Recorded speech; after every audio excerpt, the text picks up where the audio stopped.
अस्सलाम वालेकुम। आज हमारा 10th क्लास फ़िज़िक्स का 13 चैप्टर का सेकंड लेक्चर है जो कि इलेक्ट्रोस्टैटिक इंडक्शन से रेलिवेंट है। ठीक है, तो आज हम इलेक्ट्रोस्टैटिक इंडक्शन को देखेंगे। इलेक्ट्रोस्टैटिक इंडक्शन दरअसल होती क्या है। तो इलेक्ट्रोस्टैटिक के बारे में तो हमें पता है, हमें पहले पिछले लेक्चर में भी देखा था कि इलेक्ट्रोस्टैटिक का मतलब क्या है।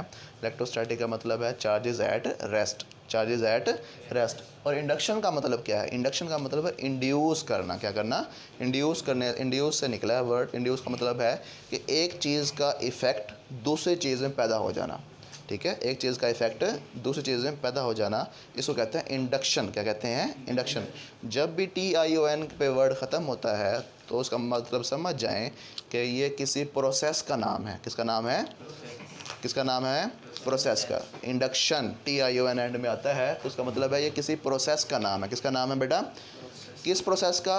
इंड्यूस होने के प्रोसेस का। इंड्यूस होने का मतलब क्या है? एक चीज़ का इफेक्ट दूसरी चीज़ में पैदा हो जाना। समझ आ गई? तो अब हम देखते हैं कि इलेक्ट्रोस्टैटिक इंडक्शन दरअसल होती क्या है।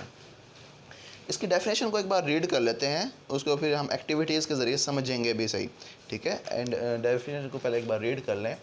वैन एवर ए चार्ज बॉडी, जब कभी एक चार्ज बॉडी ब्रॉड क्लोज, नज़दीक लाई जाती है, टू एन इंसुलेटर, किसी इंसुलेटर के करीब, और कंडक्टर या किसी कंडक्टर के करीब, तो क्या होता है? The near end of the conductor, जो नज़दीक करीब करीब जो एंड होते हैं कंडक्टर के, डेवलप्स, उनके ऊपर पैदा हो जाता है एन अनलाइक चार्ज। उनके ऊपर कौन सा चार्ज पैदा हो जाता है? अनलाइक चार्ज, ऑपोजिट चार्जेस पैदा हो जाते हैं। While the far end of the conductor, जो दूर दूर जो एंड्स हैं कंडक्टर के, उनके ऊपर कौन सा चार्ज डेवलप हो जाता है? Like charge. कौन सा चार्ज डेवलप होता है? Like charge. जो नज़दीक नज़दीक एंड्स हैं उनके ऊपर अनलाइक चार्जेस, और जो दूर दूर एंड्स हैं उनके ऊपर कौन सा charge? Unlike charge, like charges develop हो जाते हैं। यानी कि चार्जेस एक दूसरे से दूर दूर शिफ्ट हो जाते हैं। यानी कि एक एंड के ऊपर पॉजिटिव चार्ज लेट्स सपोज, दूसरे एंड के ऊपर नेगेटिव चार्ज, तो दरमियान वाली स्पेस जो है उसके अंदर इतना ज़्यादा नेट चार्ज पाया नहीं जाता, तो हम कहते हैं चार्जेस एक दूसरे से सेपरेट हो गए। क्या हो गए हैं? सेपरेट हो गए हैं। तो अब वो बात कर रहा है, this separation of the charges is called the electrostatic induction. ये जो चार्जेस की सेपरेशन है ये क्या कहलाती है? इलेक्ट्रोस्टैटिक इंडक्शन कहलाती है। तो अब हम देखते हैं कि इसको ज़रा समझेंगे। अभी मैंने थोड़ा सा इसको एक्सप्लेन नहीं किया आपको, तो अभी एक्टिविटीज़ के ज़रिए हम इसको समझते हैं कि ये इलेक्ट्रोस्टैटिक इंडक्शन दरअसल है क्या चीज़। लेट्स सपोज कि हम एक एक्टिविटी कर रहे हैं कि हमारे पास एक ग्लास रॉड है। क्या है? ग्लास रॉड है जो कि पॉजिटिवली चार्ज्ड है। जो कि क्या है? पॉजिटिवली चार्ज्ड है। तो अब एक और रॉड है हमारे पास और वो न्यूट्रल है। वो क्या है? न्यूट्रल है। न्यूट्रल का मतलब क्या है? कि नेट चार्ज उसके ऊपर क्या है? ज़ीरो है। यानी टोटल चार्ज, नेट चार्ज है उसके ऊपर क्या है? इसका मतलब हरगिज़ मतलब ये नहीं है कि इसके अंदर चार्जेस पाए नहीं जाते। इसके अंदर चार्जेस पाए जाते हैं, लेकिन जितने पॉजिटिव चार्जेस हैं उतने ही नेगेटिव चार्जेस हैं। जैसे कि एटम के ऊपर जो नेट चार्ज होता है वो ज़ीरो होता है, न्यूट्रल होता है एटम, तो उसके अंदर जितने प्रोटॉन्स पाए जाते हैं उतने ही इलेक्ट्रॉन्स पाए जाते हैं। दोनों का इफेक्ट एक दूसरे से कैंसिल हो जाता है, जिसकी वजह से हम कहते हैं ये न्यूट्रल है। इसी तरह ये हमारे पास एक ग्लास रॉड है जो कि पॉजिटिवली चार्ज है, और ये एक दूसरा रॉड है जो कि न्यूट्रल है, इसके ऊपर कोई नेट चार्ज पाया नहीं जा रहा। तो अब ये फासले के ऊपर है, इसका इफेक्ट इसके ऊपर कोई नहीं लग रहा। तो जैसे ही हम इनको क्लोज लेके जाएंगे, ब्रॉड क्लोज, अभी हम इसको डेफिनेशन के साथ भी रिलेट करेंगे। ये रॉड है पॉजिटिवली चार्ज्ड और इसको क्लोज लेके आए हैं हम न्यूट्रल रॉड के ऊपर। इस न्यूट्रल रॉड का मतलब था कि जितने पॉजिटिव चार्जेस तो उतने ही नेगेटिव चार्जेस। ठीक है, जितने पॉजिटिव चार्जेस उतने ही नेगेटिव चार्जेस मिक्स हैं एक दूसरे के अंदर इस तरह से।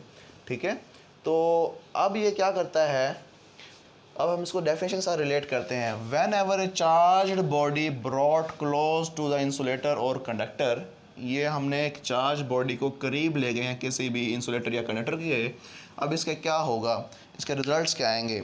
एक तो ये near end of the conductor develops unlike charge. Near end of the conductor develops unlike charge, यानी कि जो नज़दीक ये वाला एंड और ये वाला एंड, इन दोनों पे अनलाइक चार्जेस होंगे।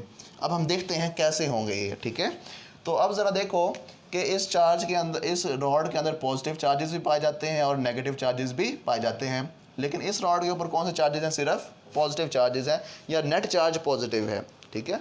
तो excess amount of positive charge है यहाँ पे। तो ये पॉजिटिव चार्ज और ये पॉजिटिव चार्ज दोनों लाइक चार्जेस हैं। दोनों क्या हैं? लाइक चार्जेस हैं। तो अभी हमने पिछले टॉपिक की समरी में पढ़ा था कि like charges always repel each other, like charges always repel each other. तो ये वाले positive charges in positive charges को परे धकेल देंगे, इस तरह से पुश करेंगे, तो ये चार्जेस जो हैं पॉजिटिव चार्जेस मूव करके इस एंड के ऊपर आ जाएंगे, ठीक है। तो इस तरह से उस एंड के ऊपर जाके क्या हो जाएंगे? जमा हो जाएंगे। और ये पॉजिटिव चार्जेस इनके नेगेटिव चार्जेस को अपनी तरफ क्या कर लेंगे? अट्रैक्ट। क्या कर लेंगे? अट्रैक्ट। तो ये क्या बन जाएगा? इस तरह से। तो ये जो नेगेटिव चार्जेस हैं ये किस तरफ आ जाएंगे? इस तरफ, इस एंड की तरफ क्लोज आ जाएंगे। समझ आ गई? तो अब पता क्या चला कि इस रॉड के ऊपर कौन सा चार्ज था? पॉजिटिव। इस रॉड के ऊपर, इस एंड के ऊपर नेगेटिव और इस एंड के ऊपर पॉजिटिव चार्ज डेवलप हो गया। अब ज़रा देखो कि इधर जो ये वाला जो एंड है इस रॉड का, उसके ऊपर कौन सा चार्ज है बेटा? पॉजिटिव। और इस रॉड का जो इस एंड के करीब जो एंड है, सिरा है, उसके ऊपर कौन सा चार्ज है बेटा? नेगेटिव। बात समझ आ गई? तो अब यहाँ पे हमने डेफिनेशन देखी कि जब एक चार्ज कंडक्टर को दूसरे कंडक्टर के करीब ले जाते हैं तो near end of the conductor develops unlike charge. Near end of the conductor क्या हो जाता है बेटा? उनके ऊपर अनलाइक चार्जेस यानी ऑपोजिट चार्जेस पैदा हो जाते हैं। कौन से चार्जेस पैदा हो जाते हैं? अनलाइक का मतलब है एक पॉजिटिव तो दूसरा नेगेटिव। तो ये देखें, जब उसको करीब लेके आए तो near end of the conductors के ऊपर क्या हो गया बेटा? अनलाइक चार्जेस यानी ऑपोजिट चार्जेस डेवलप हो गए। इधर पॉजिटिव चार्ज तो इधर नेगेटिव चार्ज। बेटा बात समझ आ गई? अब हम आगे डेफिनेशन की तरफ जाते हैं। वाइल दूसरी तरफ the far end of the conductor develops the like charge. Far and जो है कंडक्टर का, जो दूर दूर एंड्स हैं कंडक्टर के, उनके ऊपर कौन सा चार्ज डेवलप हो जाता है बेटा? Like charge. कौन सा चार्ज डेवलप होता है? यानी कि इस एंड्स की बात कर रहा है, इसकी बात कर लें या इसकी बात कर लें तो दोनों की एक ही रिजल्ट्स हैं बेटा। इसके ऊपर भी कौन सा चार्ज था? पॉजिटिव। तो इस एंड के ऊपर भी कौन सा चार्ज है? क्योंकि ये पॉजिटिवली चार्ज रॉड है, क्योंकि ये कौन सा रॉड है बेटा? Positively charge. इस पूरे रॉड के ऊपर कौन सा चार्ज था? पॉजिटिव चार्ज था। समझ आ गई? तो ये जो फासले पे जो एंड्स हैं इनके ऊपर कौन सा चार्ज डेवलप हो जाएगा बेटा? Like charge. कौन सा चार्ज? Like charge. तो देखें इधर भी पॉजिटिव चार्ज है तो इधर भी पॉजिटिव चार्ज है, तो फार एंड्स के ऊपर क्या हो जाएगा बेटा? पॉजिटिव चार्ज डेवलप हो जाएगा। तो ये हमारी डेफिनेशन यहाँ तक कंप्लीट हो गई है। यानी कि पहले जो चार्जेस थे पहले मिक्सअप थे। क्या थे? मिक्सअप थे, एक दूसरे में मर्ज थे। तो लेकिन अब क्या होगा? क्योंकि इनके दरमियान पहले इलेक्ट्रोस्टैटिक फोर्स पाई जाती थी, पॉजिटिव नेगेटिव अट्रैक्ट करता था, तो एक दूसरे के अंदर मिक्सअप सारे चार्जेस पाए जाते थे। अब चार्जेस पॉजिटिव और नेगेटिव एक दूसरे से दूर दूर हो गए हैं। क्या हो गए हैं? दूर दूर हो गए हैं, यानी सेपरेट हो गए हैं। क्या हो गए हैं? सेपरेट। तो ये जो this separation of the charges जो है इस कॉल्ड द इलेक्ट्रोस्टैटिक इंडक्शन। ये जो सेपरेशन हुई है चार्जेस के दरमियान, पहले ये सारे चार्ज इकट्ठे थे, अब चार्जेस क्या हो गए हैं? सेपरेट हो गए हैं। तो this separation of the charges is called the electrostatic induction. पहले इसमें पोल्स पे चार्जेस कोई नेट चार्ज नहीं होता था। अब इसका इफेक्ट इसके अंदर इंड्यूस हुआ है कि जिसकी वजह से पोल्स के ऊपर, एंड्स के ऊपर चार्जेस पैदा हो गए हैं। इधर नेगेटिव चार्ज पैदा हो गया और इधर पॉजिटिव चार्ज पैदा हो गया है। This is called the electrostatic induction.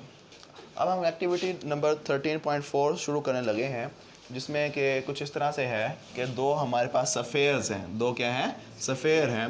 दोनों मेटल के या कंडक्टर के सफ़ेयर्स बने हुए हैं और जो इनको एक इंसुलेटेड स्टैंड के ऊपर रखा हुआ है। किसके ऊपर रखा हुआ है? इंसुलेटेड स्टैंड के ऊपर। इंसुलेटेड स्टैंड के ऊपर इसलिए रखा है कि चार्ज ग्राउंड ना हो जाए। चार्ज क्या ना हो जाए? यानी कि चार्ज मूव करके ज़मीन में अर्थ ना हो जाए। ठीक है, तो अब हम इसमें देखते हैं कि क्या इसमें इलेक्ट्रोस्टैटिक इंडक्शन किस तरह से होती है। ठीक है, अब ये क्योंकि कंडक्टर्स हैं और न्यूट्रल हैं फ़िलहाल, तो इनके अंदर जितने पॉजिटिव चार्जेस पाए जाएंगे उतने ही नेगेटिव चार्जेस पाए जाएंगे। समझ आ गई? तो लेट्स सपोज के हमने इनिशियली क्या किया हुआ है, इनको थोड़ा सा फासले पर रखा हुआ है इस तरह से। ये ठीक है, इसके करीब हम क्या ले जाते हैं? एक रॉड ले जाते हैं जो कि पॉजिटिवली चार्ज है। जो कि क्या है? पॉजिटिवली चार्ज है। अब जैसे इसके पॉजिटिवली चार्ज रॉड करीब लेके जाएंगे तो क्योंकि ये न्यूट्रल बॉडी थी और इसके अंदर चार्जेस पाए जाते हैं तो वही इलेक्ट्रोस्टैटिक इंडक्शन का फिनोमेना दोबारा से होगा और इसके अंदर जो नेगेटिवली चार्ज थे उनको क्या कर लेगा ये अपनी तरफ अट्रैक्ट। पहले नेगेटिवली चार्ज और पॉजिटिवली चार्ज मिक्सअप थे सारे एक दूसरे के अंदर, लेकिन अब क्या होंगे जैसे ये करीब जाएगा किसी भी न्यूट्रल बॉडी के तो उसके नेगेटिव चार्जेस को अपनी तरफ क्या कर लेगा अट्रैक्ट और इसके पॉजिटिव चार्जेस को परे धकेलेगा और पॉजिटिव चार्ज यहाँ पे इस एंड के ऊपर आके शिफ्ट हो जाएंगे। बात समझ आ गई? तो अब इसके ऊपर कोई इफेक्ट नहीं है, इसके ऊपर कोई इफेक्ट नहीं है कि इसका यहाँ इसमें सारी इंडक्शन होगी, यहाँ पे चार्जेस क्या हो गए हैं सेपरेट हो गए हैं। तो the separation of the charge क्या कहलाती है इलेक्ट्रोस्टैटिक इंडक्शन। अब देखो अब ये वाली कंडीशन हमें यहाँ बनाने लगा हूँ कि ये नेगेटिवली चार्ज है, ठीक है, और ये एंड जो है क्या है पॉजिटिवली चार्ज है। अब ये वाला जो सफ़ेयर था इसको हमने क्या कर दिया इसके साथ जोड़ दिया, इसके साथ क्या कर दिया, पहले क्या थे फासले पे थे, अब क्या है हमने इनको ज्वाइन कर दिया है। तो मैंने पहले बताया था कि नज़दीक लेके आने का केस और है, जोड़ने का केस और है। नज़दीक लेके आने से क्या होते थे चार्जेस सेपरेट होते थे, क्या होते थे चार्जेस सेपरेट होते थे, लेकिन अब जब जोड़ दिया तो ये वाला जो पॉजिटिव चार्ज है, ये वाला जो पॉजिटिव चार्ज है ये यहाँ से ख़त्म होकर शिफ्ट हो जाएगा इसके एंड के ऊपर। समझ आ गई? क्योंकि ये वाला चार्ज क्या कर रहा है इसको रिपेल क्या कर रहा है, तो इसको और जगह मिल गई है मूव करने के लिए। समझ आ गई? ये पहले यहाँ पे आके क्यों रुक जाता था, इसके आगे जगह नहीं थी इसके आगे चार्ज को जाने के लिए। बात समझ आ गई? अब यहाँ पे इसको क्या मिल गई है और जगह मिल गई है कि ये सरफेस से सरफेस तक जा सकता है और इसकी फोर्स इसके ऊपर लग रही है। बात समझ आ गई? तो यहाँ पे ये चला गया, ये चार्ज इधर जाके सेपरेट हो गया। जैसे ही हम इन दोनों को दोबारा से अलग अलग कर देंगे, यानी कुछ इस तरह से, तो ये जो नेगेटिव इस अफेयर के ऊपर सिर्फ कौन सा चार्ज बच गया था, सिर्फ नेगेटिव, और इस अफेयर के ऊपर सिर्फ कौन सा चार्ज है पॉजिटिव। तो ये जो चार्जेस हैं ये यूनिफॉर्मली डिस्ट्रीब्यूट हो जाएंगे। क्या हो जाएंगे बेटा? यूनिफॉर्मली डिस्ट्रीब्यूट, यानी कि पूरी सरफेस में यूनिफॉर्मली डिस्ट्रीब्यूट इस तरह से हो जाएंगे। समझ आ गई? इस सरफेस के ऊपर कौन सा चार्ज डिस्ट्रीब्यूट हो जाएगा? पॉजिटिव चार्ज, इस तरह से। तो ये हमने दो न्यूट्रल बॉडीज़ को चार्ज बॉडी बना लिया। क्या बना लिया? चार्ज बॉडी बना लिया, यानी चार्जेस को सेपरेट भी कर लिया और इसको चार्ज बॉडी भी बना लिया।